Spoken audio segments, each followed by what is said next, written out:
لا نہیں، اقسم میں قسم کھاتا ہوں بہذا البلد اس شہر کی، وانت اور آپ حل مقیم ہیں بہذا البلد اس شہر میں، ووالد قسم ہے والد کی، وما اور جسے ولد اس نے جنم دیا، لقد البتہ تحقیق خلقنا پیدا کیا ہم نے الانسان انسان کو فی کبد مشقت میں۔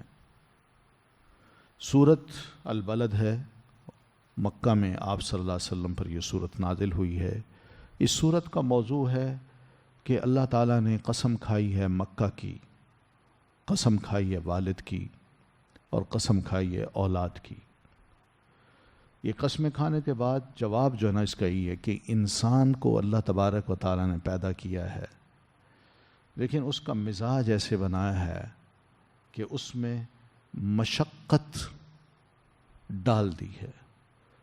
اس کی تخلیق میں مشقت کو بڑا دخل ہے، اس میں شدت آئے گی، اس میں شدت ہوگی، سختی ہوگی، اور پھر یہ بھی ہے کہ ایسے انسانوں میں سعید انسان وہ ہیں، نیک بخت انسان وہ ہیں جو اللہ کی اطاعت میں اپنا وقت اور اپنی زندگی گزار جاتے ہیں، اور ہر وہ کام جن سے اللہ تعالیٰ نے روکا ہے اس سے وہ پرے رہتے ہیں، یا جس کا حکم اللہ نے دیا ہے وہ کر ڈالتے ہیں، اور اس طرح اگر بالفرض یہ کام نہ کریں تو ان لوگوں کا شمار پھر بدبختوں میں ہوگا۔ یہ بنیادی موضوع ہے اس سورت کا۔ تو شروع ہوتی ہے لا اقسم، نہیں، یہ لا زائدہ ہے، مراد یہ ہے کہ تم جو سوچتے ہو یا کہتے ہو ایسی بات نہیں ہے، بلکہ یہ ہے کہ اقسم بہذا البلد، میں قسم کھاتا ہوں اس شہر کی، مکہ کی قسم اللہ تعالیٰ فرما رہے ہیں۔ یعنی مکہ کو تم یہ سمجھتے ہو کہ کوئی بات نہیں، یہ شہر ایسا ہے کہ جس کا کوئی ہم احترام نہ کریں، اس میں لوٹ مار کریں، ایک دوسرے کو لوٹیں، لڑائیاں لڑیں، قتل کریں، بدلے لیں، جہالت کی باتیں یہاں کریں، غیر اللہ کی پوجا یہاں کریں۔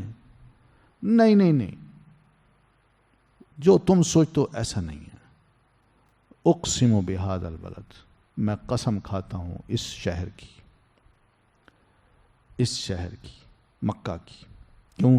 یہ بلد الحرام ہے، یہ قابل احترام شہر ہے، اس میں اللہ کی حرمتوں کو پامال نہیں ہونے دینا، اور جو کرتا ہے وہ یاد رکھے کہ وہ اللہ تبارک و تعالیٰ کی اس قسم کو سن لے کہ اللہ نے اس کو بلد الحرام بنا کے رہنا ہے۔ وَأَنْتَ حِلٌّ بِهَذَا الْبَلَدِ، اور آپ نبی علیہ الصلوۃ والتسلیم آپ مقیم ہیں اس شہر میں، یعنی جس شہر میں آپ مقیم ہیں یہ اللہ تبارک و تعالیٰ کا آپ پر ایک بہت بڑا فضل ہے کہ اللہ تعالیٰ نے آپ کو عزت دی ہے کہ اس شہر میں آپ کو مقیم رکھا ہے، کیونکہ اس کا گھر ہے اس میں، اور پھر اللہ اپنی محبت کو آپ کے لیے ظاہر کر رہا ہے کہ میں آپ سے بڑا پیار کرتا ہوں، آپ کو اپنے گھر میں رکھا ہے، اپنے شہر میں رکھا ہے جہاں میرا گھر ہے۔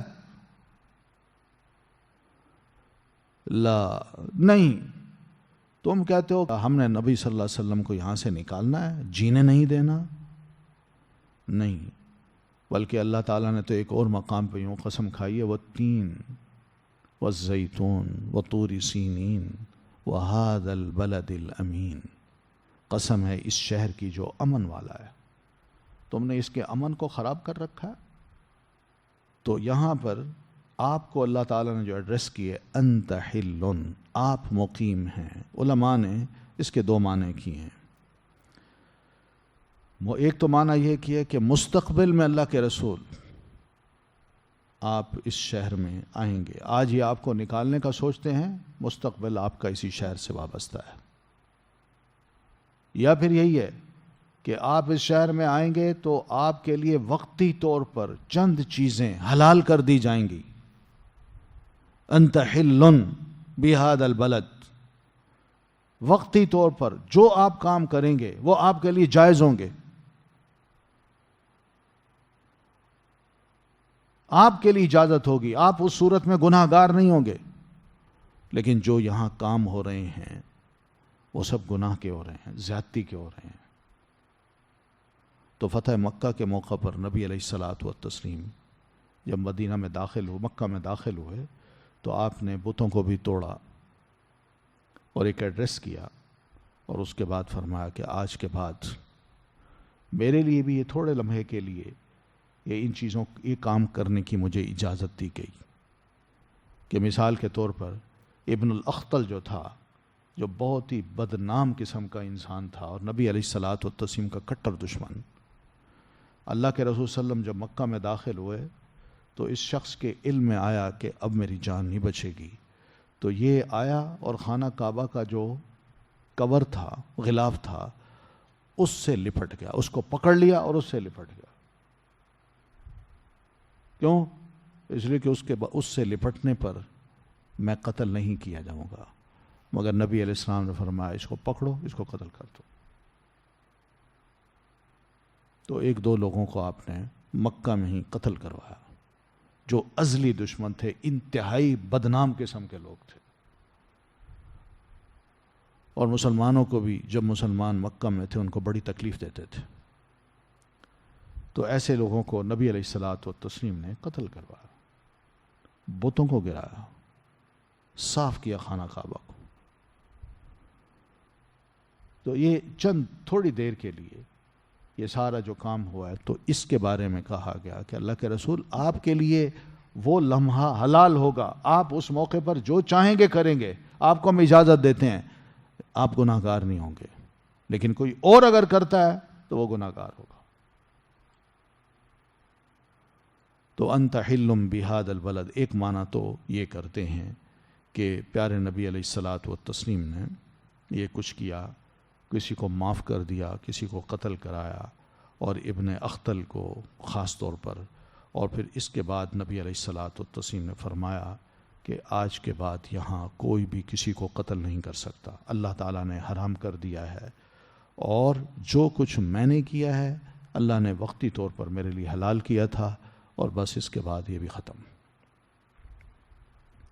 امام بخاری رحمۃ اللہ علیہ نے ایک حدیث بیان کی ہے جناب سیدنا ابن عباس رضی اللہ تعالیٰ عنہما سے، وہ کہتے ہیں کہ نبی صلی اللہ علیہ وسلم نے فتح مکہ کے موقع پر ایڈریس کرتے ہوئے فرمایا تھا کہ لا ہجرہ، آج کے بعد اب کوئی ہجرت نہیں ہے، بس فتح مکہ ہو گیا، اب یہاں سے کسی کو ہجرت کرنے کی ضرورت نہیں پڑے گی۔ لا ہجرت ولیکن جہاد و نیت، مگر جہاد اور نیت یہ میری امت میں چلتی رہے گی، جہاد چلتا رہے گا، اور نیت بھی مسلمان کی ہونی چاہیے کہ مجھے جب کبھی بلاوا آیا تو میں تیار ہوں گا، مال جان سمیت، نیت اس کی ہونی چاہیے۔ وَإِذَا اسْتُنْفِرْتُمْ فَانْفِرُوا، اور جب تمہیں خلیفہ وقت کی طرف سے، بادشاہ وقت کی طرف سے یہ کہا جائے کہ چلو فوج میں تم بھی شامل ہو اور جہاد کے لیے نکلو، تو پھر گھروں میں مت بیٹھو، نکل جایا کرو۔ فَإِنَّ هَذَا بَلَدٌ حرم اللہ یوم خلق السماوات والارض، سنو یہ شہر جو ہے مکہ جیسا شہر اللہ تعالیٰ نے حرام قرار دیا ہے، یعنی اس کا احترام باقی رکھنا ہے۔ کب سے؟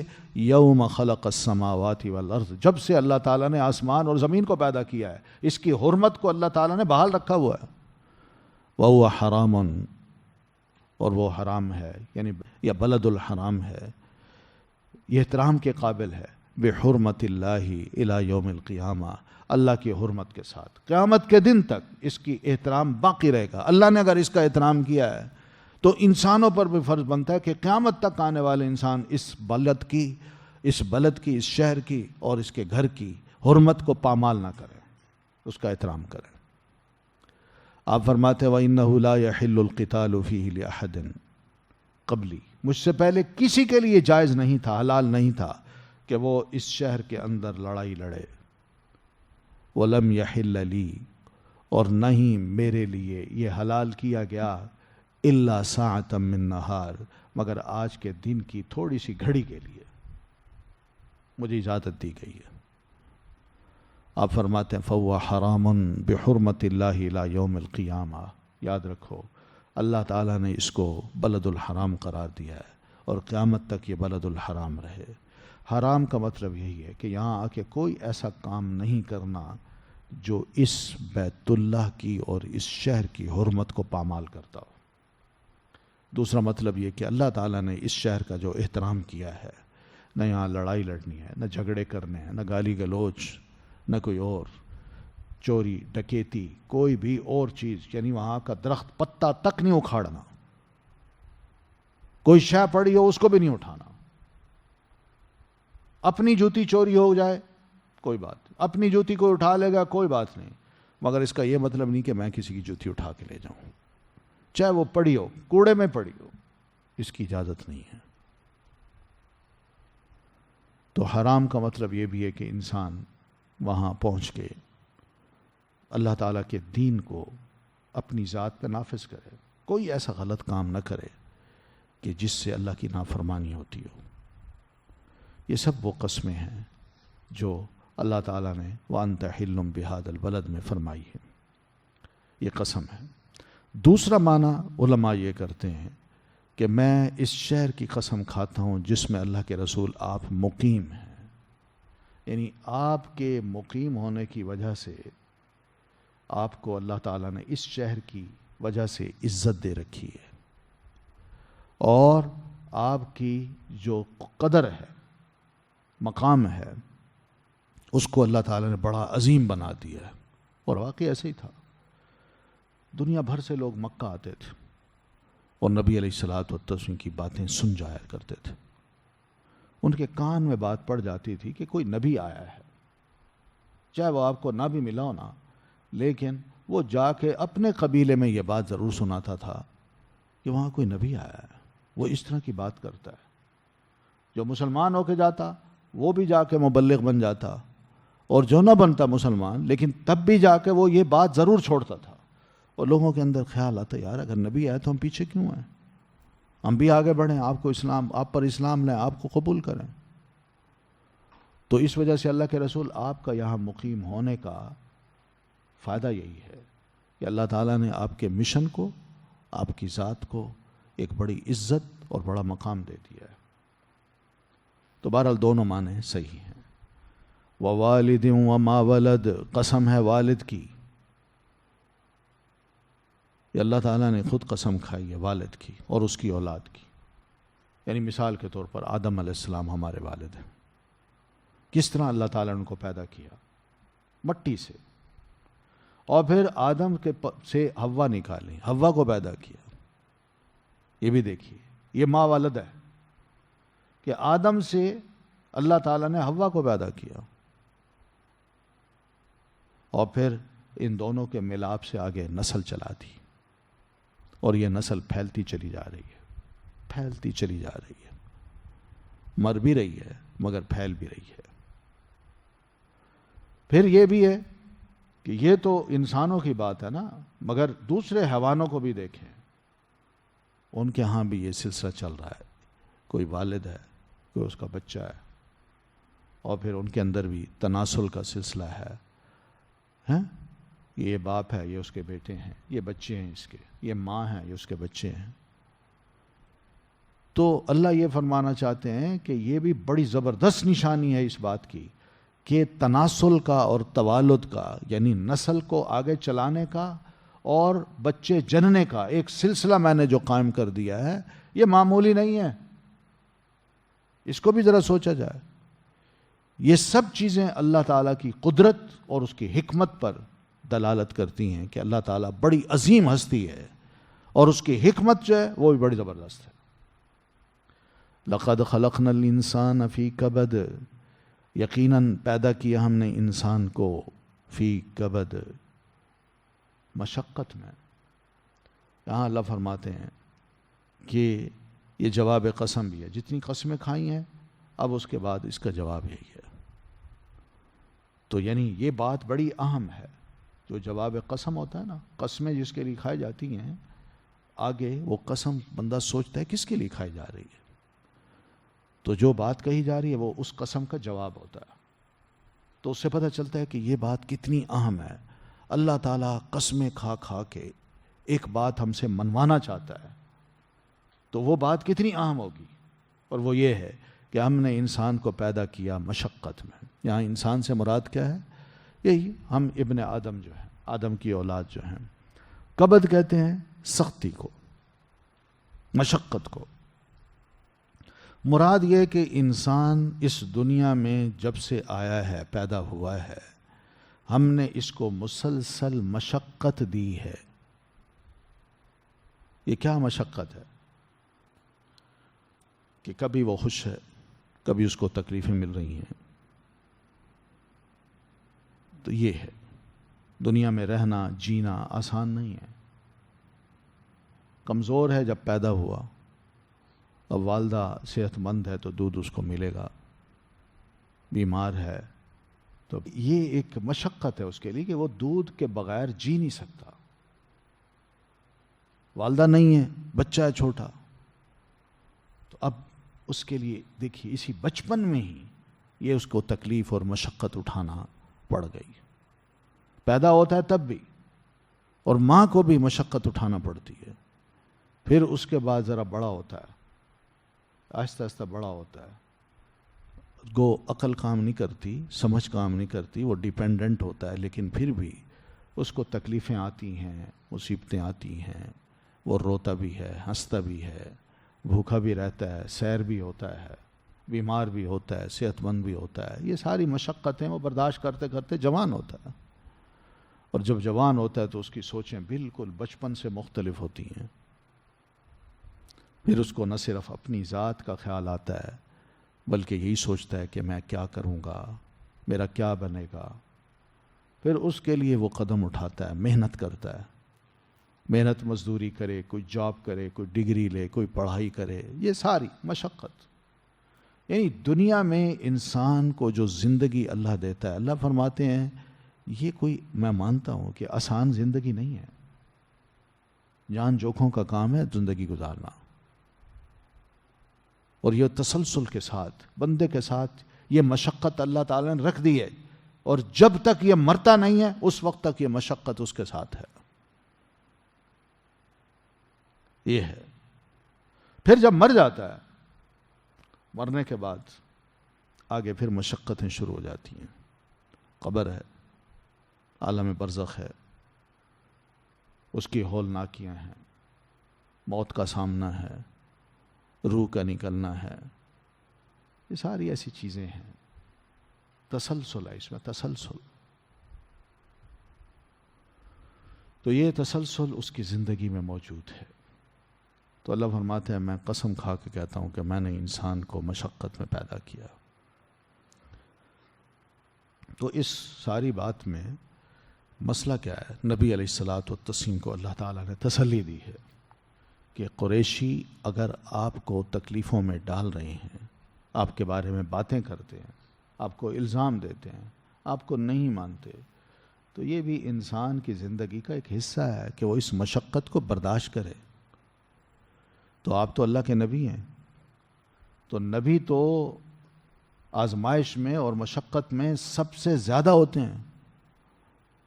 اشد الناس بلاء، کہ لوگوں میں سب سے زیادہ آزمائش جو ہے وہ نبیوں کی ہوتی ہے.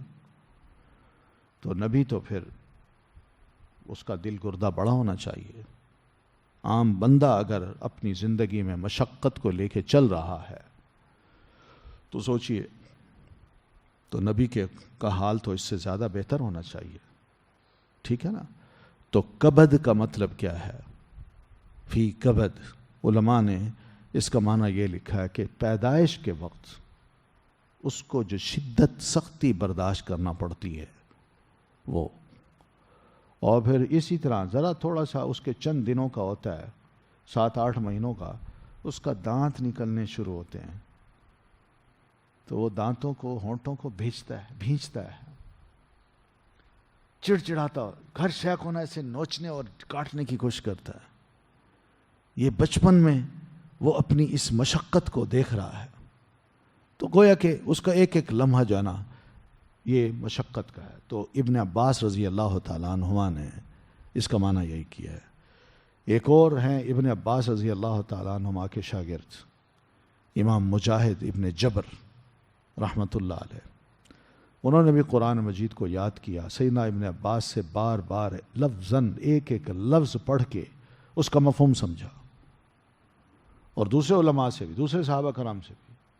تو ان کی رائے یہ کہ کبد کا مطلب یہ ہے کہ انسان کی ماں کے پیٹ میں جو مختلف فیزز ہیں, پہلے نطفہ ہے, پھر علقہ ہے, پھر مضغہ ہے, تو اس طرح ایک فیز سے جب دوسرے فیز میں جاتا ہے تو واقعی اس کو بڑی مشقت وہاں بھی برداشت کرنا پڑ رہی ہوتی ہے کہ عجیب و غریب تخلیق کے مراحل ہیں اس کے. اسی طرح ایک اور معنی جناب سیدنا ابن عباس رضی اللہ تعالیٰ عنہما نے کیا ہے کہ مشقت کا مطلب ہے تھکاوٹ, کہ انسان کو اللہ تبارک و تعالیٰ خوب مصروف کر دیا دنیا میں, یا اس کا ایک ایک لمحہ جو ہے اس کو تھکا دینے والا ہے. یہ بھی ہے. پھر یہ بھی ہے کہ مشقت کا مطلب ایک یہ بھی ہے کہ وہ دو پاؤں پہ کھڑا ہے. اتنا وجود دو پاؤں پہ اللہ تعالیٰ نے کھڑا کر دیا. چار پاؤں پہ ہوتا تو آرام سے تو اس کا وجود اوپر ہوتا نا. جیسے ایک جانور ہوتا ہے, اس کے چار پاؤں ہیں نا, دو آگے دو پیچھے, پورا دھڑ جو ہے نا اس کے اوپر پڑا ہے آرام سے, لیکن اس کا پورا دھڑ دو پاؤں پہ ہے. یہ بھی ایک مشقت ہے کہ دو پاؤں پہ وہ اپنے وجود کو سنبھالتا ہے. کچھ علماء نے یہ معنی کیے ہیں. بہرحال مراد یہی ہے کہ انسان کی زندگی جو ہے پیدائش سے کے آغاز سے لے کر موت کے بعد تک, قبر کی زندگی تک, عالم برزخ تک, اور پھر عالم برزخ سے اٹھنے کے بعد قیامت کی ہولناکیاں, اور پھر حساب کتاب کے مراحل, اور جب تک اس کو جنت میں داخلہ نہیں ملتا, یہ مشقت اس کے ساتھ چمٹی ہوئی ہے. اور اگر خدا نخواستہ جہنم میں جاتا ہے تو پھر تو یہ مشقت جو ہمیشہ کے لیے. یہ ہے وہ انسان کا معاملہ. ٹھیک ہے. ایحسب الانسان, ایحسب کیا سمجھتا ہے, الن یقدر علیہ احد, کہ ہرگز نہیں قادر ہوگا اس پر کوئی ایک. یعنی انسان کیا سمجھتا ہے کہ میں جو حرکتیں کرتا ہوں مجھ پر کسی کی قدرت کام نہیں کر سکتی, مجھ سے کوئی انتقام نہیں لے سکتا, میں جن جن برائیوں کا مرتکب ہوتا ہوں اس کی مجھے کوئی سزا نہیں دے سکتا, حتیٰ کہ میرا رب بھی مجھے نہیں کر سکتا. کیا وہ یہ سمجھتا ہے؟ اور دعوے یہ کرتا ہے یقول اہلکت مالا لبدا, وہ کہتا ہے اہلکت, ہلاک کر دیا میں نے, مالن, مال, لبدا, ڈھیروں. وہ کہتا ہے میں نے دنیا میں بے شمار مال سمیٹا اور خوب کھایا, خوب پیا, جمع بھی کیا, خوب اڑایا. کون ہے جس نے مجھ پر کنٹرول کیا ہو؟ کون ہے جس نے مجھ پر دباؤ ڈالا ہو کہ تم یہ گناہ نہ کرو, اپنا پیسہ یہاں خرچ نہ کرو؟ تو انسان یہ سمجھتا ہے کہ میں جو کچھ کرتا ہوں مجھ سے پوچھنے والا کوئی نہیں. ایحسب ان لم یرہ احد, کیا وہ سمجھتا ہے کہ نہیں دیکھا اسے کسی ایک نے؟ یعنی اس کا نفاق, اس کی ریاکاری, اس کے گناہوں میں ڈوبنے کے عمل, یہ سب کیا سمجھتا ہے کہ اس کو کوئی نہیں دیکھ رہا؟ نہیں, ہم دیکھ رہے ہیں. اللہ تعالیٰ ہی ہے جو اس کو دیکھتا ہے اور وہ اس پر نگرانی کر رہا ہے اس کے ایک ایک عمل کی. الم نجعل لہ عینین, کیا نہیں ہم نے بنائی اس کے لیے دو آنکھیں, ولسانا, اور ایک زبان, وشفتین, اور دو ہونٹ. یعنی ہم نے اتنی زب بظاہر جو اس کو نعمتیں دے رکھی ہیں وہ دیکھیں. یعنی انسان کو آنکھیں دی, دو ہونٹ دیے اور ایک زبان دی. آنکھوں سے وہ نعمتوں کو دیکھتا ہے اور ہونٹوں سے وہ ان نعمتوں کو اپنے منہ میں ڈالتا ہے اور زبان سے اس کا ٹیسٹ حاصل کرتا ہے.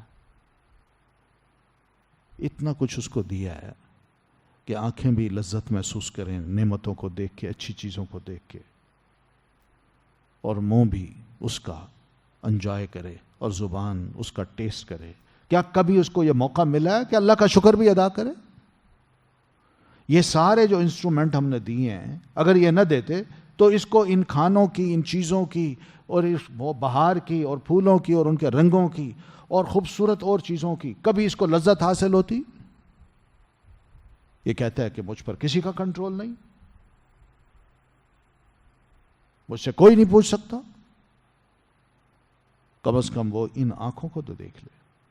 ہم نے ہی اس کی آنکھیں بنائیں، یہ اس نے خود نہیں بنائیں، یا پیسوں کے بل بوتے پر اس نے آنکھیں کوئی بازار سے مارکیٹ سے نہیں خریدیں. ہم نے بنائی ہیں اس کی زبان، اس کے دونوں ہونٹ. وَهَدَيْنَاهُ النَّجْدَيْنِ، اور دکھائے ہم نے اسے دونوں راستے. یہ راستے کیا مراد ہے اس سے؟ کچھ علماء کہتے ہیں کہ بچہ پیدا ہوا تو دونوں راستوں سے مراد ماں کا سینہ ہے، کہ وہ ماں کے سینے سے چمٹتا ہے، اس کو منہ میں لیتا ہے اور اس کو سک کرتا ہے. یہ اللہ یہ ہدایت کرتا ہے، ورنہ ماں کی زبان بچہ کہاں سمجھتا ہے؟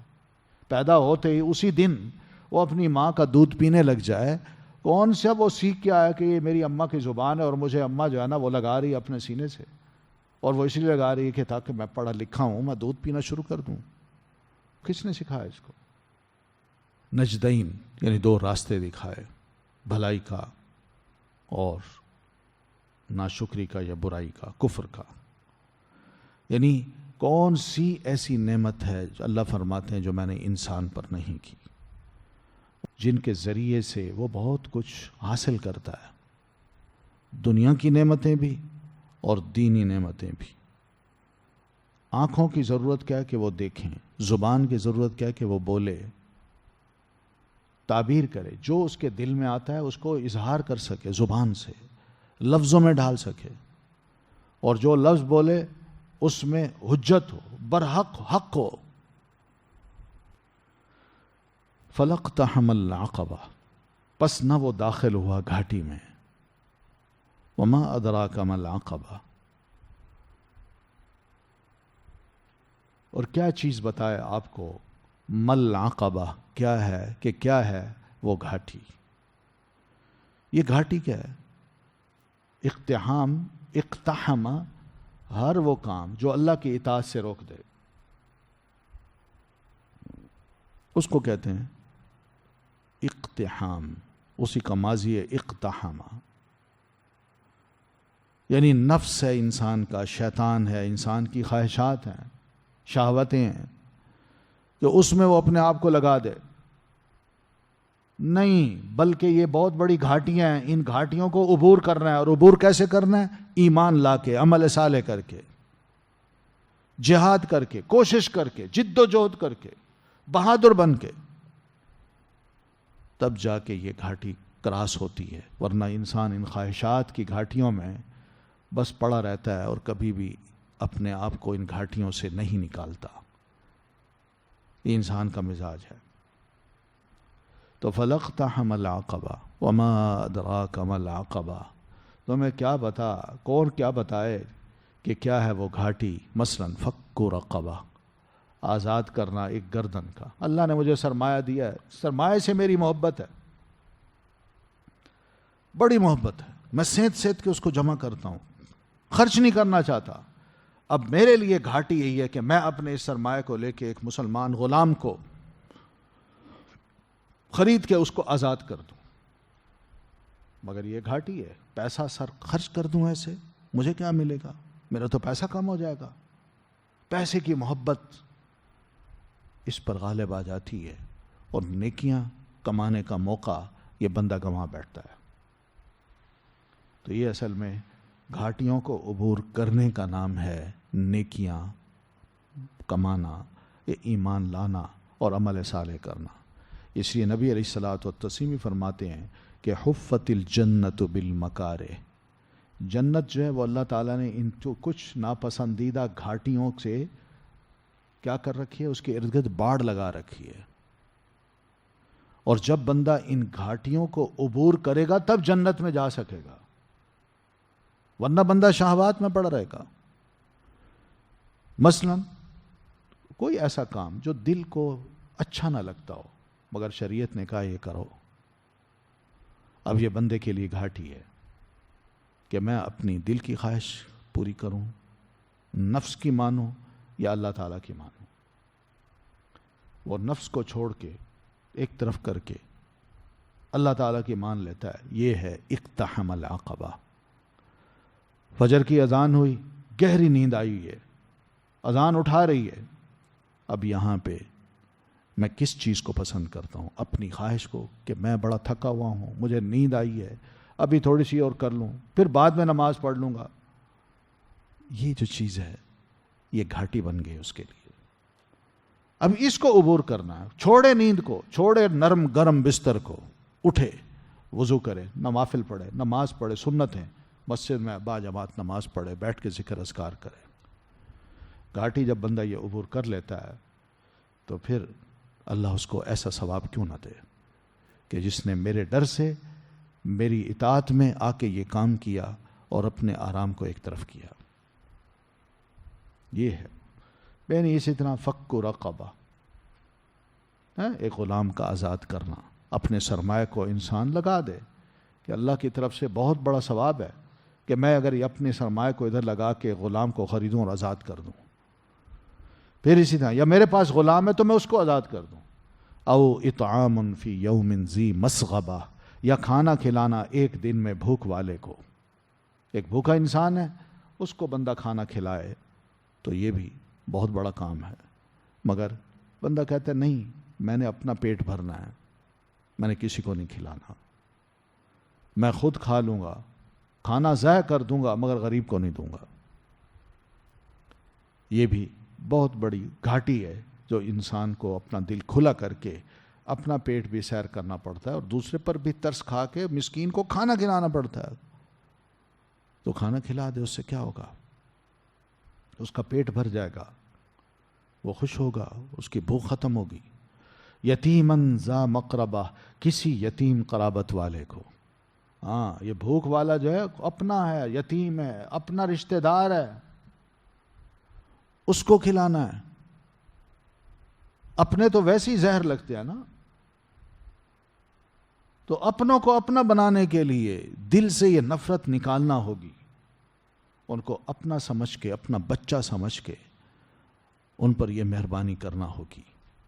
مگر انسان کا دل خوش نہیں ہوتا، اپنوں کو دیکھ کے خوش نہیں ہوتا، بلکہ اپنوں کو اذیت میں دیکھ کے خوش ہوتا ہے. کہ میرے بھائی کا بیٹا ہے، یتیم ہے، یہ ذلیل ہو رہا ہے، خوار ہو رہا ہے، اس کے پاس کپڑے نہیں، یہ پڑھ نہیں سکتا، مگر میں خوش ہوتا ہوں. ہاں، کوئی دوسرا دوست کہے، پرایا کہے، دور کا کوئی کہے، اس کے لیے میں بہت کچھ کرنے کو تیار ہوں. او مسکینن ذا متربہ، یا کسی مسکین خاک نشین کو، یعنی جس کا کوئی گھر نہیں، وہ بس کبھی اس سائے میں بیٹھ جاتا ہے، کبھی اس دیوار کے سائے میں بیٹھ جاتا ہے، مسکین ہے. اگر گھر بھی ہے تو وہ بھی بس یہی ہے کہ اس گھر میں کچھ سامان نہیں ہے، مٹی پہ ہی سوتا ہے، فرش پہ. مسکین ہے، مسکین. اس کو بھی بندہ کو کھانا کھلا دے ترس کھا کے. ایک سرمایہ دار، ایک وہ آدمی جس کو اللہ نے توفیق دے رکھی ہے، تو یہ بڑا کام ہوگا. یہ گھاٹی کو کراس کرنا ہے. مگر عموماً معاشرے میں یہ نہیں ہوتا. ایک امیر آدمی کی اپنی ایک لائف کا سرکل ہے، اپنی دوستیاں ہیں، اپنی ہی ایک کلاس ہے، وہ اس میں اٹھتا بیٹھتا ہے. وہ غریبوں کو پرے رکھتا ہے، مسکینوں کو پرے رکھتا ہے، یتیموں کو پرے رکھتا ہے. یہ انسانیت ہے؟ نہیں، انسانیت نہیں ہے. انسانیت صحیح یہی ہے کہ بندہ اپنے اس غرور سے نکلے اور دوسروں کو اپنا بھائی سمجھے. ہم سب آدم کی اولاد ہیں. کوئی کالا ہے، موٹا ہے، غریب ہے، کچھ بھی ہے آدم کی اولاد. میں اس کا بھائی ہوں. کلکم من آدم و آدم من تراب. تو یہ سب چیزیں اگر بندے کے ذہن میں آ جائیں تو پھر تو یہ گھاٹی کو کراس کر سکتا ہے. ورنہ یہ کیٹیگریز بن جائیں گے معاشرے کی، اور پھر ہر کلاس جو ہے وہ اپنے آپ کو بہتر سمجھے گی، اور جو چھوٹی کلاس ہے وہ اپنے آپ کو مظلوم سمجھے گی، اور مظلوم اور ظالم کی ایک جنگ شروع ہو جائے گی، اور کوئی ترس نہیں کھائے گا. نفرتیں پیدا ہوں گی، دشمنیاں پیدا ہوں گی، اور ان دشمنیوں کے نتائج میں معلوم نہیں کیا کچھ آگے نسلیں دیکھیں. ہے نا؟ جیسے ہمارے ہاں اب یہ بات مشہور ہے کہ اب 2 کلاسیں بن گئی، امیر اور غریب. مڈل کلاس ختم ہو گئی ہے، یا اس کو ختم کیا جا رہا ہے. یا تو بندہ امیر سے امیر بن جائے یا غریب سے غریب ہو، درمیانہ نہ رہے. وہ یہ کلاسیں کیوں بناتے ہیں آپ؟ ہم سب انسان ہیں. یہ تو دوسری سوسائٹیاں ہیں، ان کے ہاں یہ چیزیں عام ہیں. وہ یہ کہتے ہیں کہ ہم فرسٹ ورلڈ ہیں اور باقی دنیا تھرڈ ورلڈ ہے. سیکنڈ ورلڈ کسی کو کوئی نہیں تسلیم کرتا. یا فرسٹ ورلڈ ہے یا تھرڈ ورلڈ. اب یہ کلاسیں کس نے بنائی ہیں؟ ایسے لوگوں کے لیے اب تھرڈ ورلڈ کے لوگوں کو برداشت کرنا یا ان کے ساتھ ہمدردی کرنا یہ اقتحام ہے، بہت بڑی یعنی رکاوٹ ہے. وہ نہیں داخل ہونا چاہتا. یہ بہت بڑی گھاٹی ہے، عقبہ ہے. وہ چاہتا ہے بس میں پرے رہوں. میں ایسے لوگوں کے ساتھ ہمدردی نہیں کر سکتا. اس لیے آپ دیکھیں بعض ممالک میں گندم پیدا ہوتی ہے، اتنی گندم ہوتی ہے کہ ان کو آئندہ 10 سال کے لیے بھی کافی ہے، 1 سال میں جو گندم ہوتی ہے، مگر وہ اپنی ضرورت کا لے کے باقی گندم کو سمندر میں بہا دیتے ہیں، غریب ملکوں کو نہیں دیں گے. یہ ہو رہا ہے، اس وقت بھی ہو رہا ہے دنیا میں. غریبوں کو نہیں دیں گے، وہ بھوکے مریں اور بظاہر دنیا کو یہ دکھائیں کہ دیکھیں ہم غریبوں کے ملکوں میں آئے ہیں، یہ ان کی حالت ہے اور یہ حالت جو ہے یہ قابل ترس ہے. آپ مہربانی کریں $10 ایک بچے کا دے دیں، اس کی زندگی بن جائے گی. اور ہم یہ کام کرنا چاہتے ہیں، مگر یہ کام $10 کے پیچھے کام اور کیا ہے؟ وہ یہی ہے کہ ہم نے ان مسلمانوں کو کرسچن بنانا ہے، مسلمان نہیں رہنے دینا. اب یہ کوئی انسانیت ہے؟ تو بھئی آپ کے اپنے مذہب میں اگر خوبی ہے تو آپ مذہب کے مطابق چلیں. آپ اس سے بالاتر ہو کہ انسان کو انسان سمجھیں، پھر ہمدردی کریں اس سے. چھوڑیں اس بات کو کہ اس کا مذہب کیا ہے. آپ کی اپنی ہمدردی، آپ کا اپنا مسلک جو آپ کو سمجھاتا ہے اس کے مطابق آپ چلیں تو ہو سکتا ہے اس کی دل کی زندگی بدل جائے. لیکن دوسروں کو بھی تو موقع دیں نا، ان کو آپ دیں، کھلائیں پلائیں انسان سمجھ کے، اور ان پر پابندیاں نہ لگائیں. تو یہ بہت بڑی گھاٹی ہے، گھاٹی. انسان اس کو کراس نہیں کرنا چاہتا. تو مسکین کے ساتھ بھی یہی کچھ ہوتا ہے. تو بہرحال جو گھاٹی کو کراس کر جائے، ثم کان من الذین آمنوا. گھاٹیاں بہت اس طرح کے بہت سے لوگ مل جاتے ہیں. سوسائٹیاں بھی ہوتی ہیں جو دنیا بھر میں اپنی ظاہر یہ کرتے ہیں کہ ہم بڑے ہمدرد ہیں، ہم بڑے اچھے کام کر رہے ہیں ویلفیئر کے، ہم غریبوں کی مدد کرتے ہیں، یتیموں کی، بیماروں کے علاج کے لیے ہاسپٹل کھولے ہوئے ہیں اور ان کے ملکوں میں جا کے ان کی خدمت کر رہے ہیں، جبکہ اپنے ملک میں رہیں تو ہمیں لاکھوں ڈالر مل رہے ہیں. یہ قربانیاں ہم دے رہے ہیں. اللہ فرماتے ہیں ٹھیک ہے یہ عقبہ تم نے کراس کر لی، لیکن یہ دنیاوی مقصد کے لیے کی ہے، میرے لیے نہیں کی. میرے لیے کی ہوتی تو تم مومن بنتے، پھر تمہارا ایک ایک عمل صالح ہوتا. نیت تمہاری یہ ہوتی کہ میں نے اللہ سے ریوارڈ لینا ہے، دنیا والوں سے نہیں لینا. تو اس لیے یہ شرط لگائی کہ یہ ساری عقبہ کوئی بھی کراس کرتا ہے بے شک کر جائے، ایک شرط یہ بھی ہے ثم کان من الذین آمنوا، پھر ہو وہ ان میں سے جو ایمان لائے، مومن ہوگا، عمل صالح کرے گا، تب جا کے اس کی یہ گھاٹی کراس کرنا قابل قبول ہوگا.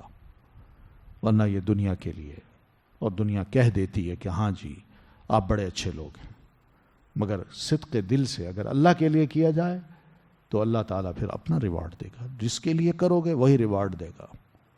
بس اتنی سی بات ہے. دنیا میں یہ اصول ہے. وَتَوَاصَوْا بِالصَّبْرِ، اور انہوں نے ایک دوسرے کو تلقین کی صبر کرنے کی. یعنی زندگی میں یہ مشقتیں آتی ہیں، مسلمان کے بھی دن سخت ہو سکتے ہیں، لیکن مسلمان کو بھی یہ گھاٹی بھوکا پیاسا رہ کے، غریب رہ کے، مسکین رہ کے برداشت کرنا پڑے گی، کراس کرنا پڑے گی. اور اس کا طریقہ یہ ہے کہ وہ صبر کرے. اور دوسرے مومن آ کے ایسے مومن کو جو یتیم ہے، مسکین ہے، جو اپنا مال خرچ بھی کرنا چاہتا ہے اور وہ خدشہ یہ رکھتا ہے کہ میرا مال کم ہو جائے گا، تو یہاں ایک دوسرے کو تسلیاں دلائیں، صبر کرنے کی، برداشت کرنے کی، ریوارڈ کی، اور ایک دوسرے کو یہ بھی کہیں کہ بالمرحمہ، ہمیں ایک دوسرے پر رحم کرنا چاہیے، خیال کرنا چاہیے دوسرے کا، ترس کھانا چاہیے. میں کیسے آرام سے سو سکتا ہوں جبکہ میرا ہمسایہ جو ہے وہ بھوکا ہے. یہ حالات ہوں اس کے، ایسا انسان بن جائے وہ. اولئک اصحاب المیمنہ، یہی لوگ ہیں جو دائیں ہاتھ والے ہیں، یعنی ان کو دائیں ہاتھ میں ان کا نامہ اعمال کل قیامت کو دیا جائے گا۔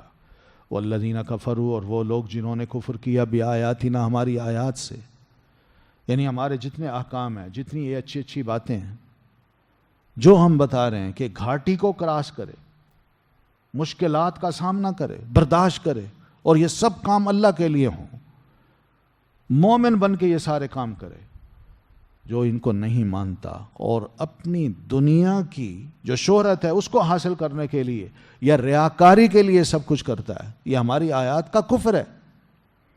تو ایسے لوگ جو ہیں ہم اصحاب المشأمہ، ایسے لوگ جو ہیں وہ بائیں ہاتھ والے ہیں، یعنی کل قیامت کو ان کا کوئی عمل اللہ کے ہاں قبولیت کا درجہ نہیں پا سکتا، بلکہ ان کے نامہ اعمال میں گناہ ہی گناہ لکھے ہوئے ہوں گے، اور ان کا نامہ اعمال ان کے بائیں ہاتھ میں دیا جائے گا۔ اس وقت ان کو سمجھ آئے گی کہ ہم نے جو کام کیے تھے وہ تو دنیا کے لیے کیے تھے، اللہ کے لیے تو نہیں کیے تھے، ہم تو بے ایمان تھے۔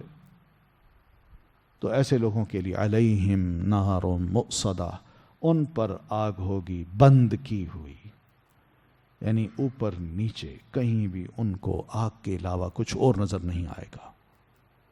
جیسے کمرے میں بند کر کے انسان کو بس اوپر نیچے، اوپر چھت نظر آتی ہے اور نیچے فرش یا ارد گرد دیواریں، تو بینی اسی طرح آگ میں ہوں گے، چاروں طرف اوپر نیچے دائیں بائیں آگے پیچھے آگ ہی آگ ہوگی۔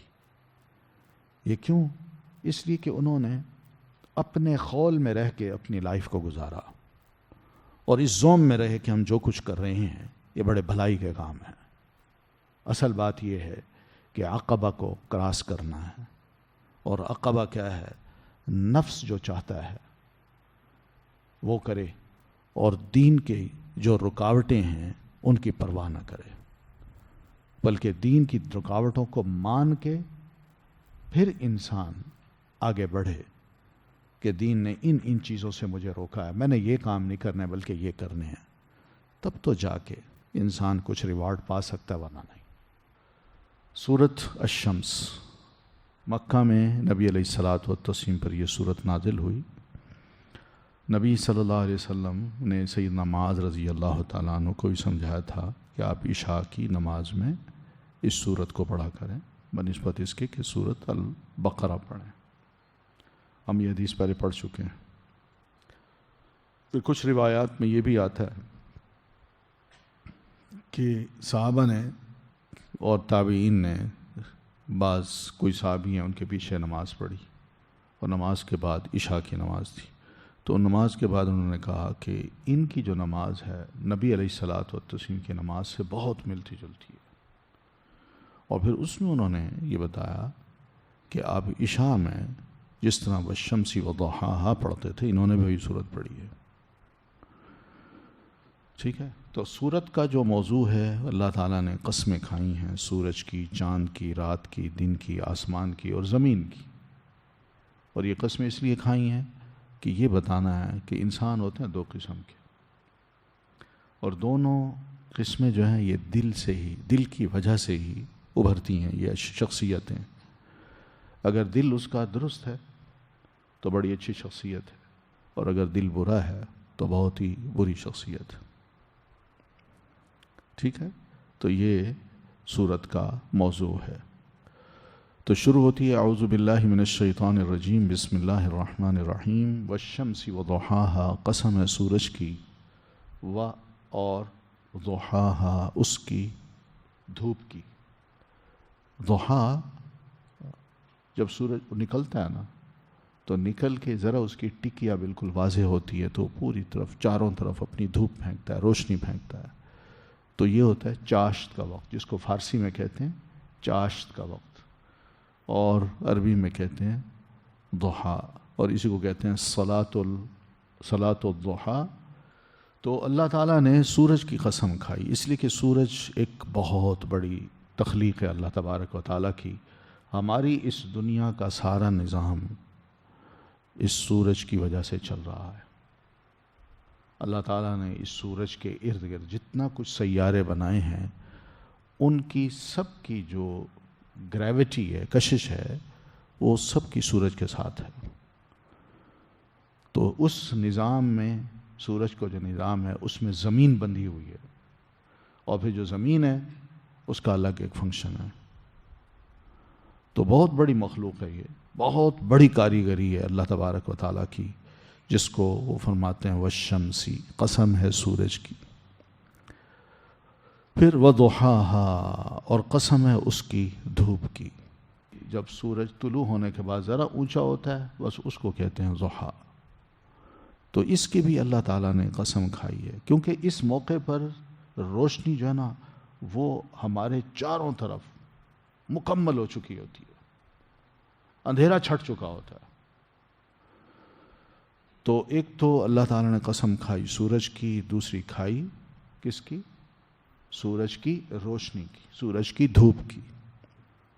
ضحا سورج کی روشنی کو، اور سورج کے کھل کے چمکنے کو بھی کہتے ہیں. والقمر اذا تلاہا، اور قسم ہے چاند کی، اذا جب، تلاہا وہ اس کے پیچھے آئے. تلا یتلو تلاوتن، تلا یتلو تلون، دو مصدر ہیں اس کے. تلا یتلو تلاوت کا مطلب ہوتا ہے پڑھنا، اور تلا یتلو تلون کا مطلب ہوتا ہے کسی کے پیچھے پیچھے آنا، اس کے نقش قدم کو فالو کرنا. تلون، ٹھیک ہے نا. تو یہاں تلا کا مطلب تل والا ہے. اور قسم ہے چاند کی، اذا تلاہا جب وہ اس کے پیچھے پیچھے آتا ہے. کیسے آتا ہے؟ جو ہی سورج غروب ہوا پہلی کا چاند ہمیں بڑا باریک نظر آتا ہے، اور پھر اس کے بعد دیکھیے سورج غروب ہو جاتا ہے اور چاند ذرا تھوڑا سا پیچھے ہو جاتا ہے، پھر وہ پیچھے پیچھے اس کے چلتا ہے. اور ایک وقت آتا ہے کہ جب سورج بالکل غروب ہو جاتا ہے پھر ادھر سے چاند نکلتا ہے، فل مون، اور وہ جب نکلتا ہے تو ساری رات وہ چمکتا ہے پوری.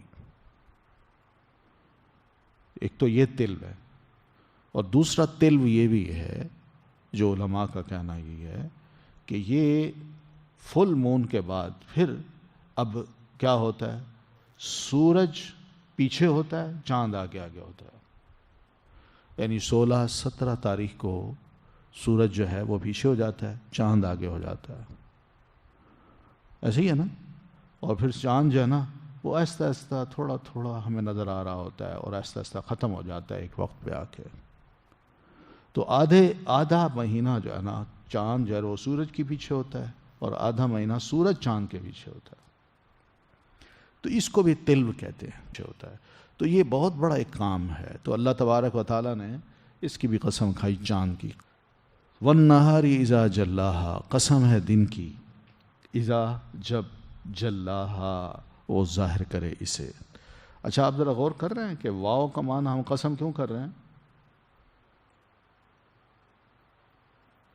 یہ واو کا معنی اور بھی تو ہو سکتا ہے نا، واو عاطفہ بھی ہو سکتی ہے. تو واو عاطفہ ہو، اگر یہاں واو عاطفہ میں کہوں یہ واو عاطفہ ہے، اور آپ کہیں نہیں یہ واو قسمی ہے، تو اس کی کیا دلیل ہے آپ کے پاس؟ واو جو ہے نا یہ حرف جر کی ہے، یہ واو عاطفہ نہیں ہے. اسی وجہ سے واو نے آ کے الشمس کو زیر دی ہے. دیکھ رہے ہیں نا. پھر اسی طرح والقمری کو بھی زیر دی ہے، والنہاری کو بھی زیر دی ہے. ورنہ ویسے پڑھیں تو پتہ یہ چلتا ہے الرحمن علم القرآن خلق الانسان علمہ البیان الشمس والقمر. والقمری کیوں نہیں آیا؟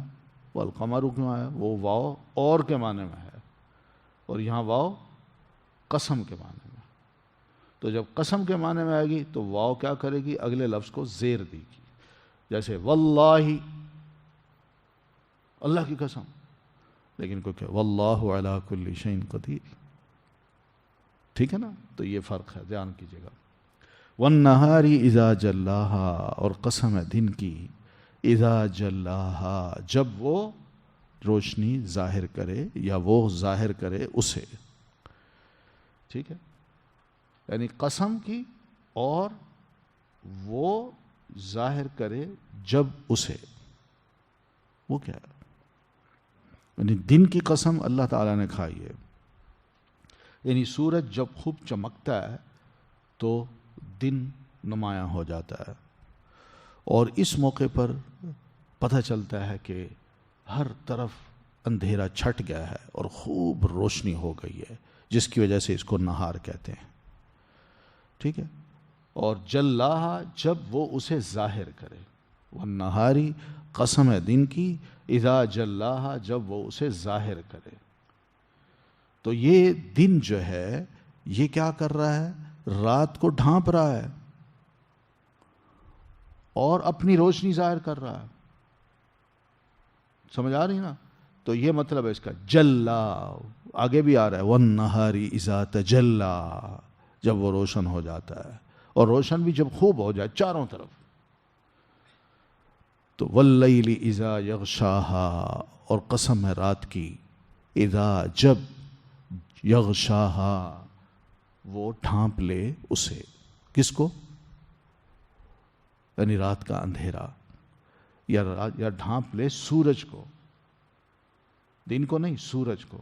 رات سورج کو ڈھانپ لیتی ہے، سورج چھپ جاتا ہے اور ہر طرف اندھیرا ہی اندھیرا ہو جاتا ہے، ٹھیک ہے۔ روشنی اس کی ختم ہو جاتی ہے جو ہی سورج غروب ہوتا ہے، اور پھر آہستہ آہستہ دنیا پر ہمارے ارد گرد ہر طرف اندھیرے ہی اندھیرے وہ چھا جاتے ہیں، اور چاروں طرف ہم دیکھتے ہیں کہ تاریکی چھا گئی ہے۔ وَالسَّمَاءِ وَمَا بَنَاهَا، اور آسمان کی اور اس کی جس نے بنایا اسے۔ تو وما بناہا اس کے دو معنی ہم نے کرنا ہے۔ ایک تو ما کو ہم بنا دیں گے مصدریہ، ما کو بیان کے ساتھ ملا کے نا، معنی اس کا کیا کرنا ہے؟ مصدر کا معنی کرنا ہے۔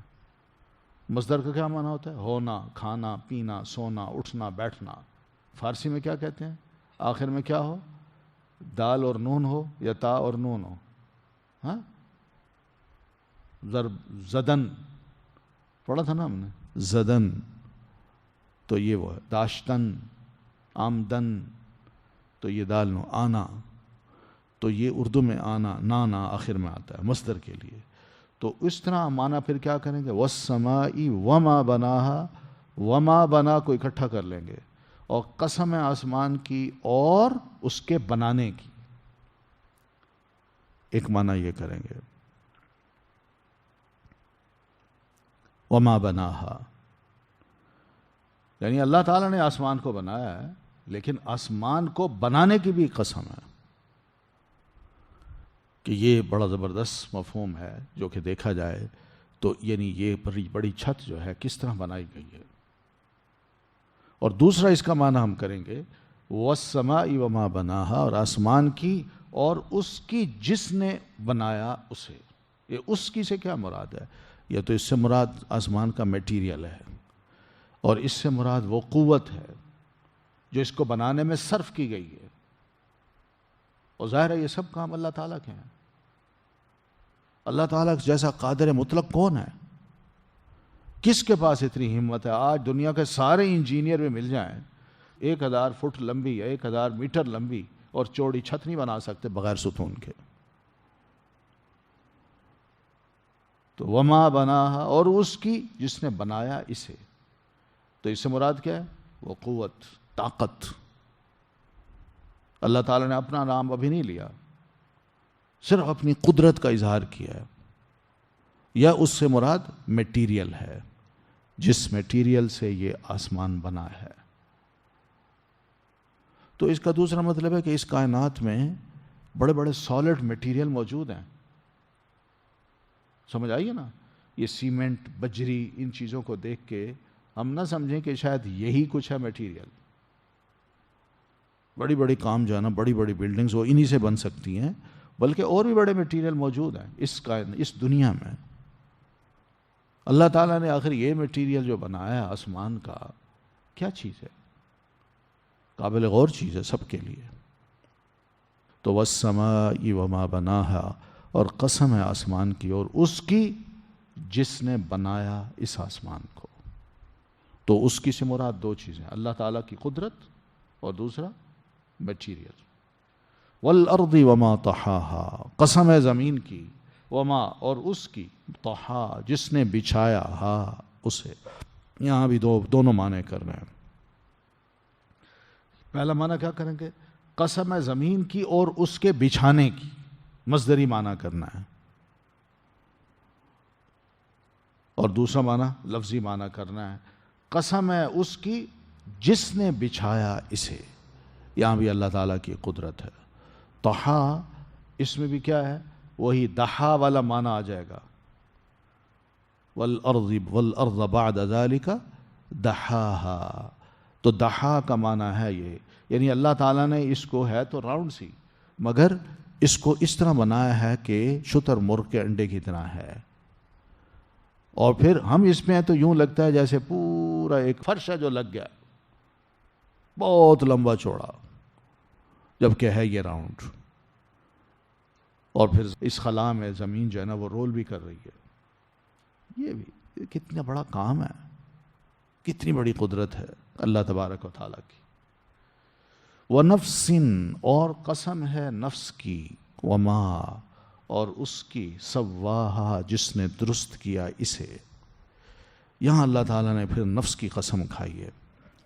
نفس سے مراد یہ ہمارا اپنا وجود ہے، یا کوئی بھی وجود جس میں اندر جان ہے وہ ہے۔ تو اللہ فرماتے ہیں اس وجود کو دیکھیے اور اس کی بناوٹ کو دیکھیے، یہ ہے وما سواہا، یعنی کس طرح اللہ تعالیٰ نے اس کو بنایا ہے۔ یعنی پہلے تو اس کو پیدا کیا، پیدا کرنے کے بعد پھر اس کے اعضاء جو ہیں وجود کے، وہ بڑے مناسب طریقے سے سیٹ کر دیے، جو اس کو موزوں تھے اس کے لیے وہ لگائے اس کو، پھر اس کے اندر روح پھونک دی، وہ ایک زندہ چیز بن گئی۔ پھر اس کے اندر ایک قوت رکھی، نفسانی قوت، کہ یہ جان جو ہے بڑے بڑے کام کر سکے، ورنہ وجود تو چھوٹا ہوتا ہے، بڑے بڑے کام۔ آپ چیونٹی کو دیکھیں، آپ اپنے سے بھی، اپنے وجود سے بھی بڑی چیز کو وہ بعض اوقات خوراک کو وہ گھسیٹ گھسیٹ کے لے کے جا رہی ہوتی ہے نا، یہ وہ قوت ہے۔ اور انسانوں کو بھی دیکھیں، انسان بھی کچھ کر رہے ہیں، تو یہ کیا ہے، نفسانی قوت ہے جو اللہ تبارک و تعالیٰ نے اسی انسان کے اندر رکھی ہے، اسی وجود کے اندر رکھی ہے۔ پھر اس کے بعد مزید ایک وہ ادراک ہے، جیسے راہ چلتے چلتے پولیس روکتی ہے نا، کس کو روکتی ہے؟ اس کو جس کو وہ سمجھ جاتے ہیں، ہر ایک کو نہیں روکتی، یہ ادراک ہے۔ دکاندار کے پاس گاہک جائے، دکاندار ہی سمجھ جاتے یہ واقعی گاہک ہے یا پوچھنے آیا ریٹ،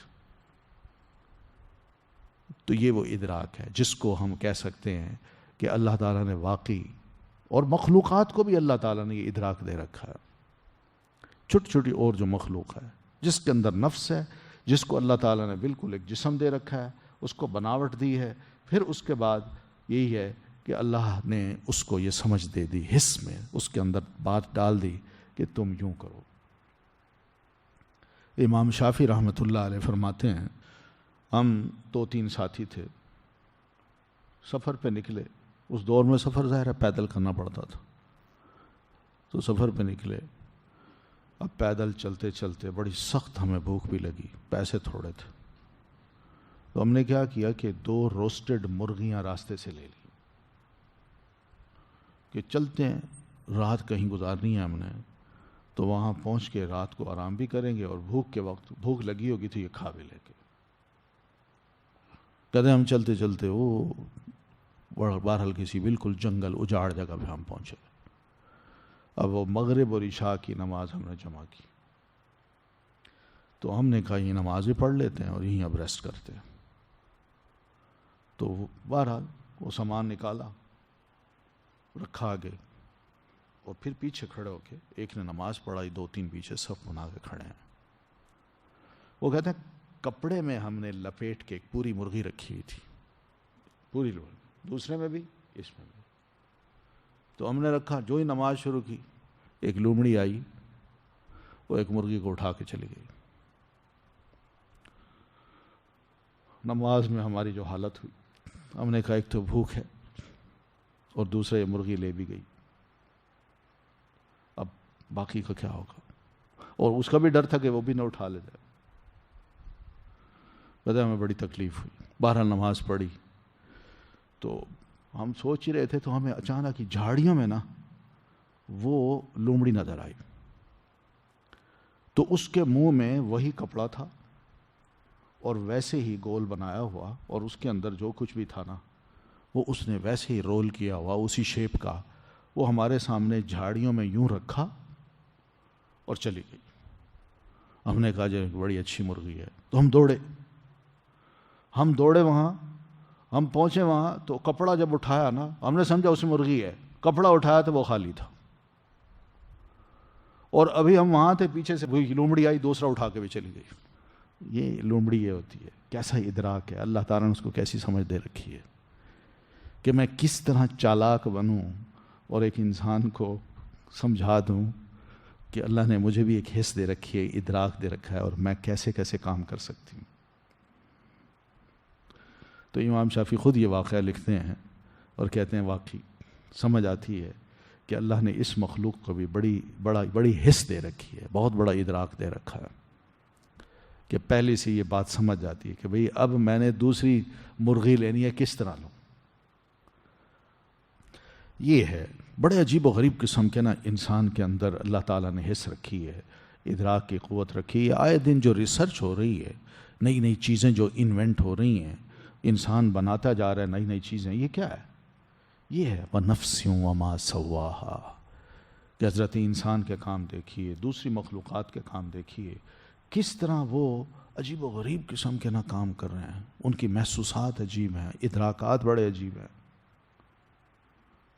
ہر بندہ کہتا آئیڈیا، اور جو ہی آئیڈیا آیا اس نے اس کو فوراً عمل کر کے نئی چیز نکال دی۔ اس لیے اللہ نے جو قسم کھائی ہے وَنَفْسٍ وَمَا سَوَّاهَا، مراد یہ کہ ایک ایک نفس میں اللہ تعالیٰ نے بہت بڑی قوت اور طاقت رکھی ہے، اگر وہ دماغ کا استعمال کرے تو بہت کچھ کر سکتا ہے۔ اس کے نمونے ہم اس وقت دیکھ رہے ہیں۔ وَنَفْسٍ وَمَا سَوَّاهَا، ٹھیک ہے نا؟ تو اللہ تعالیٰ نے اس نفس کے اندر جہاں اور بڑی صلاحیتیں رکھی ہیں، وہاں اس کے اندر ایک اور صلاحیت یہ بھی رکھی ہے، کیا؟ فَأَلْهَمَهَا فُجُورَهَا وَتَقْوَاهَا، بس اس نے الہام کی اس نفس کو فجورہا، اس کی فجور، وتقواہا، اور اس کا تقوی۔ فجور کس کو کہتے ہیں؟ گناہوں کو، اور تقوی گناہوں سے بچنے کو۔ ہر انسان کے اندر اللہ فرماتے ہیں میں نے یہ خصوصیت بھی ڈال دی ہے، یا ہر نفس کے اندر میں نے یہ چیز بھی ڈال دی ہے کہ اس کو الہام کر دیا ہے کہ اچھی چیز کیا ہوتی ہے، بری چیز کیا ہے، نیکی کیا ہے اور برائی کیا ہے، تقوی کیا ہے اور گناہ کیا ہے۔ اللہ فرماتے ہیں میں نے ہر انسان کے اندر ڈال دیا ہے۔ اس لیے پیارے نبی علیہ الصلاۃ والتسلیم سے جب یہ پوچھا گیا کہ اللہ کے رسول گناہ کیا ہوتا ہے، مل اسم، گناہ کیا ہوتا ہے، آپ فرماتے ہیں الاسم ما حاک فی نفسک، گناہ وہ ہوتا ہے جو تمہارے دل میں کھٹک جائے۔ یہ بات صحیح نہیں کی میں نے، یہ اچھا نہیں کیا، دل جواب دے دیتا ہے، دل۔ اس لیے دل کو بہت ہی اسٹڈی کیا گیا ہے، ہر ایک نے کیا ہے، ہم مسلمانوں نے بڑا کیا ہے، اور الحمدللہ ہم مسلمانوں نے قرآن مجید کی روشنی میں جب اس کو اسٹڈی کیا ہے تو اس سے واقعی انسان کی اصلاح زیادہ ہوتی ہے۔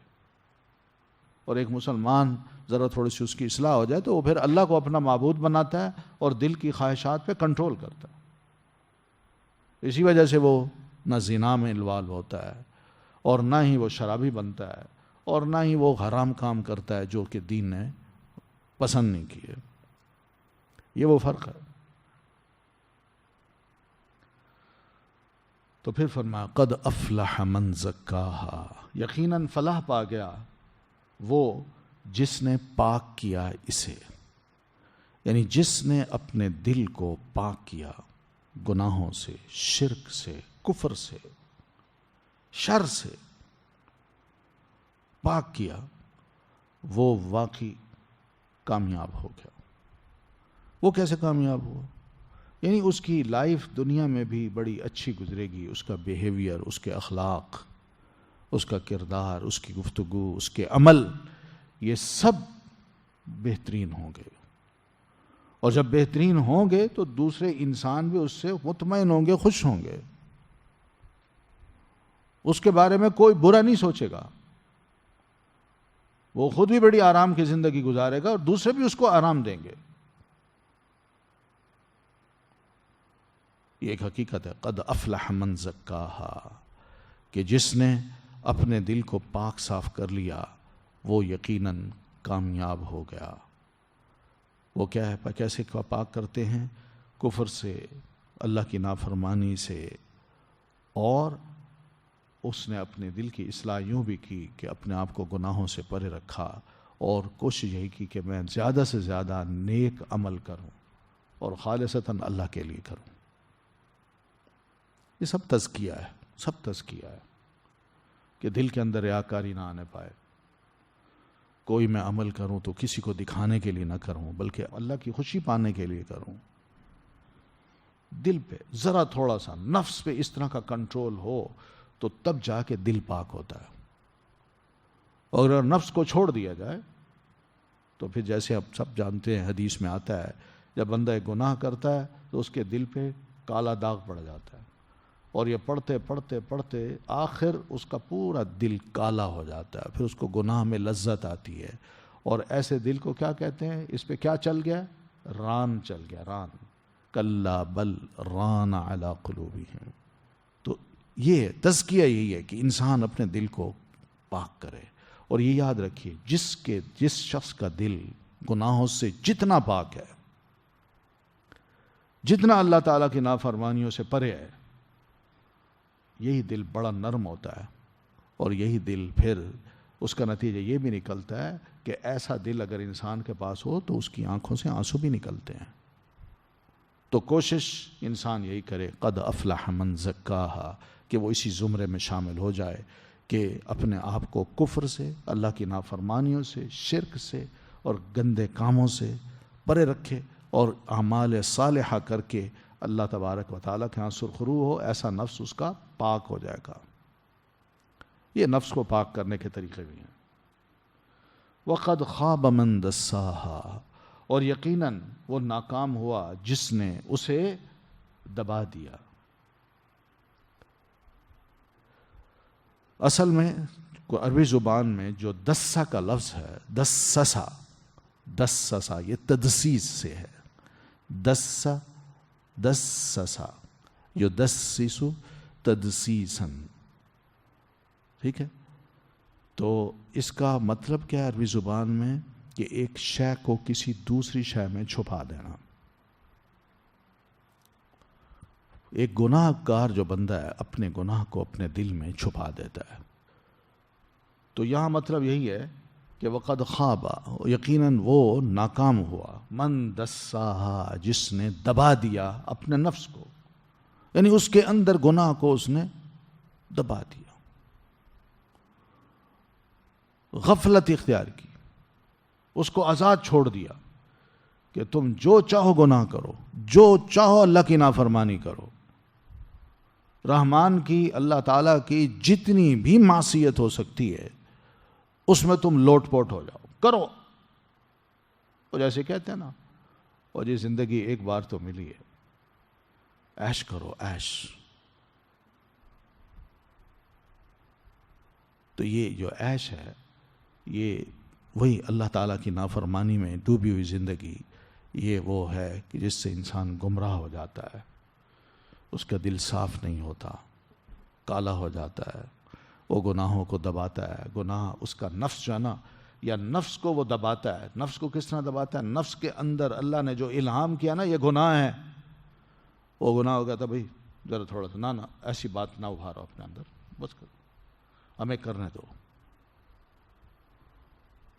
یہ اصل چیز ہے، یہ ہر انسان کے ساتھ ہوتا ہے۔ یہ نہیں کہ متقی آدمی جو ہے نا وہ اس سے فارغ ہو جاتا ہے، نہیں، اس کے ساتھ بھی ہوتا ہے۔ گناہ اس کو بڑا خوبصورت بن کے دکھاتا ہے، نفس اس کو بعض اوقات پسند کرتا ہے، اور جب کرنے لگتا ہے تو عین اس موقع پر اگر خدا کا خوف دل میں آ گیا تو اس نے پرے کر دیا، ورنہ نہ آیا تو وہ نفس کو دبا دیتا ہے، وہ یار دیکھ لو بعد میں معافی مانگ لینا۔ یہ جو حالت ہے یہ ہر انسان کی ہوتی ہے. لیکن اگر غلبہ معصیت کا ہے، نافرمانی کا ہے، تو یہ تو واقعی رسوا ہونے والی بات ہے. اور اگر غلبہ پاک کرنے کا اپنے نفس کو کہ گناہوں سے پرے رہنا، میں نے چلیں ہو گیا، استغفار کرتا ہوں، اللہ سے معافی مانگ لیتا ہوں، تو وہ نفس کامیاب ہو جاتا ہے. تو یہ ساری قسمیں جو ہیں اللہ تبارک و تعالیٰ نے پچھلی، یہ صرف کھا کے جو جواب ہے وہ یہی ہے، قد افلح من زکاہا وقد خاب من دساہا. پچھلی جتنی بھی چیزیں تھیں، قسمیں تھیں، اللہ تبارک و تعالیٰ نے اپنی ذات اور اپنی قدرت کی، عظیم قدرت کی ایک نشانیاں پیش کی ہیں کہ ان کو دیکھو. اور اسی قدرت کی ایک نشانی انسان کا نفس ہے، وجود ہے، یا ہر اس مخلوق کا وجود ہے جو موو کرتی پھرتی ہے، اور اس کے اندر دل ہے. اللہ تعالیٰ نے اس کے اندر بھی یہ خوبی رکھ رکھی ہے، گناہ کیا ہے، نیکی کیا ہے، تقوی کیا ہے، اور برائی کیا ہے. اور اس کا طریقہ بھی بتا دیا کہ بچے گا وہی، کامیاب وہی ہوگا جس نے اپنے نفس کو اصلاح کر لی، اس کو پیور کر لیا.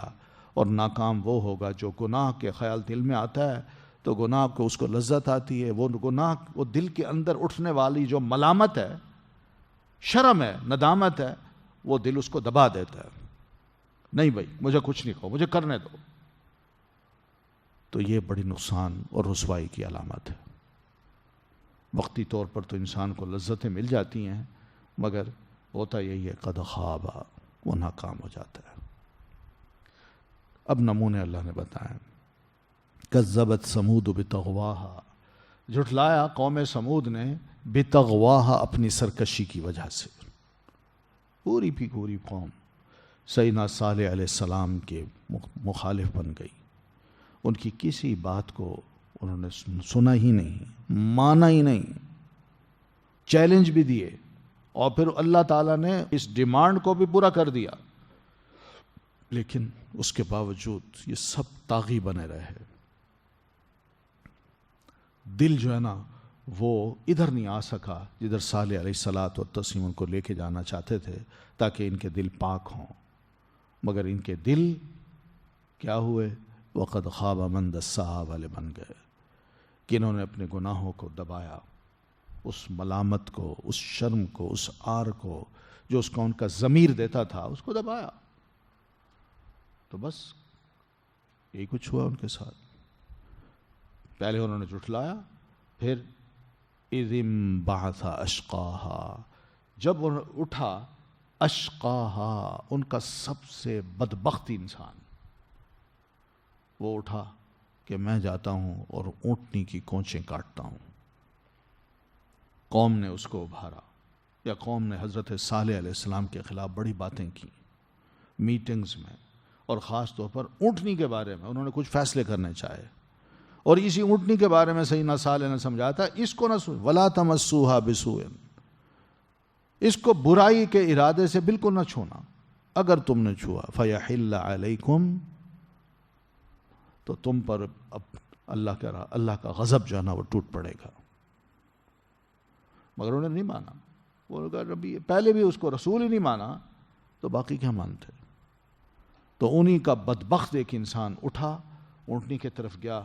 فقال لهم رسول اللہ، تو کہا انہیں اللہ کے رسول نے، ناقۃ اللہ، اور اللہ کے بندو مت چھوڑو اس کو، مت چھیڑو اس کو. ناقۃ اللہ، یہ اللہ کی اونٹنی ہے، یہ اللہ کی اونٹنی ہے. وسقیاہا، اور پانی پلانا ہے اسے. یعنی جیسے ہم نے تقسیم کر رکھی ہے کہ ایک دن پانی یہ پیے گی، ایک دن تمہارے اونٹوں نے پانی پینا ہے. اس کو مت چھیڑو، یہ ہم طے کر چکے ہیں. مگر فَكَذَّبُوهُ، انہوں نے جھٹلا دیا صالح علیہ السلام کو.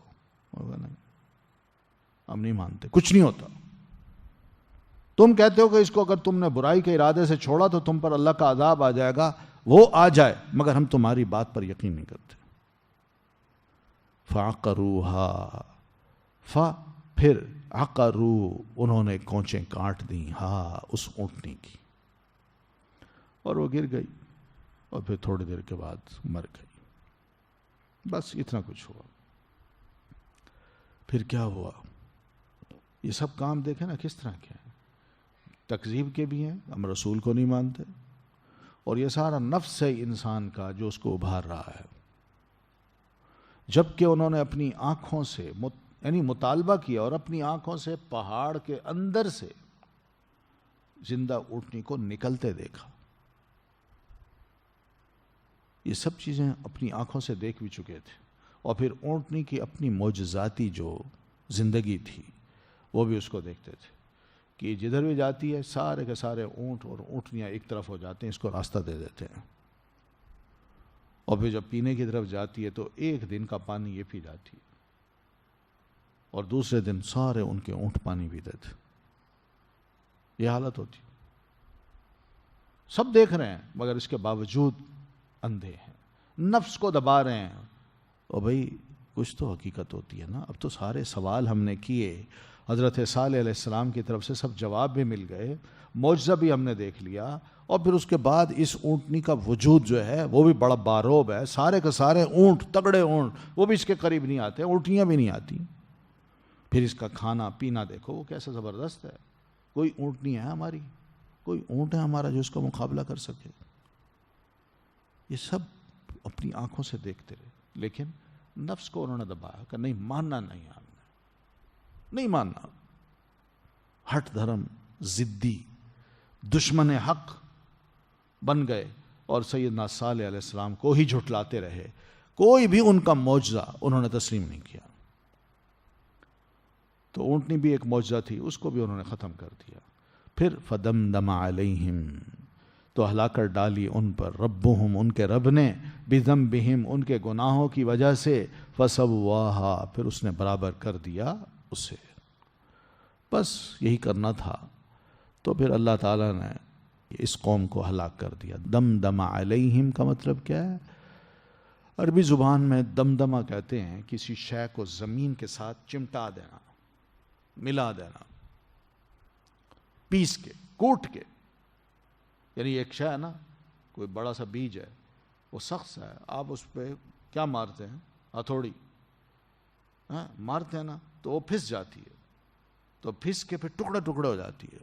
بس یہی کچھ سمجھ لیجئے کہ اس طرح ان کے ساتھ اللہ تبارک و تعالیٰ نے سلوک کیا، انہیں ہلاک کیا. ربہم، اور ان کے رب نے ایسے ہلاک نہیں کیا بذنبہم، ان کے گناہوں کی وجہ سے، گناہ تھے ان کے. فسواہا، پھر برابر کر دیا انہیں. کس طرح؟ کہ ان پر زمین کو برابر کر دیا اور ان سب کو مٹی کے نیچے اللہ تعالیٰ لے گیا، دفن کر دیا ان کو. ولا یخاف عقباہا، اور نہیں وہ ڈرتا اس کے انجام سے. کیا مطلب؟ ولا یخاف عقباہا، یعنی جس قوم نے اپنے رسول کے ساتھ یہ کیا، اللہ اس قوم کو سزا دیتا ہے، اور پھر سزا دینے کے بعد اس کو اس بات کی فکر نہیں ہوتی کہ مجھ سے کوئی پوچھ سکے کہ تم نے یہ کیوں کیا. وہ اللہ ہے بھائی. ڈر دوسروں کو ہوتا ہے کہ میں نے کسی کو نقصان پہنچایا تو وہ شاید مجھ سے بدلہ لینے کے لیے آ جائے، لیکن اللہ کو کس کا ڈر؟ وَلَا يَخَافُ عُقْبَاهَا، پوری قوم کو زمین کے نیچے تباہ کر کے، زمین کے اندر دفنا کے، اللہ فرماتے ہیں میں پھر کہتا ہوں مجھے کسی کا ڈر نہیں ہے. کیوں؟ کہ الہ واحد ہوں، میں کسی سے ڈرنے والا نہیں ہوں. میری ذات رب ہے، اللہ ہے، خالق ہے، اور بہت بڑی ہے. میری یہ قدرت ہے، اس کے مظاہر دنیا میں تمہیں دکھاتا ہوں. ایک قدرت کا مظاہرہ میں نے اس قوم کے بارے میں بھی تمہیں دکھا دیا ہے کہ میں نے ان کو ایسا پیسا، ایسا رگڑا کہ وہ ایک بھی نہ بچا، اور سب کو تحت التراب، مٹی کے نیچے میں نے دفنا دیا. اور ایسا دفنایا کہ کوئی جرت ہی نہیں کر سکتا کہ آ کے مجھ سے کہے کہ اللہ تو نے یہ کیوں کیا ہے. مجھے اس کا ڈر نہیں ہے. سبحانک اللہم و بحمدک، اشہد ان لا الہ الا انت، استغفرک و اتوب الیک.